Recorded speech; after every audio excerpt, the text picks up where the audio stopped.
You to pay close attention to how most of the Western media is choosing to coin this war. The New York Times, Israel-Hamas war. MSNBC, Israel-Hamas war. Wall Street Journal, Israel-Hamas war. USA Today, Israel-Hamas war. ABC News, Israel-Hamas war. Al Jazeera, a non-Western publication, Israel-Gaza war. Interesting. What am I trying to get at? I'm quoting independent journalist Caitlin Johnstone.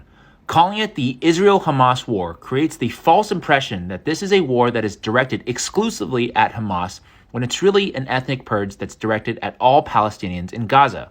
The child body count alone makes it clear that this isn't a war against Hamas. Yeah, more than 2 million people are trapped in Gaza. And the reality is they don't know who is Hamas or who isn't Hamas, and I don't think they really care. They're literally just bombing everything. Palestinian death toll just this week, 2,383, and another 10,814 injured. And if you even try to bring up this crazy idea of protecting civilians, what the media will say, well, they'll say a bunch of different things, but one thing that they will say or have said is that, well, Palestinians, they're somewhat responsible because they elected Hamas. Feel sorry for the suffering of the people of Gaza, but we should all remember, they elected Hamas 18 years ago. Of course, they will fail to mention, potentially on purpose, that the last elections in Palestine were held back in 2006, and that nearly half of Palestinians are under the age of 18 and were either not alive in 2006 or could not vote.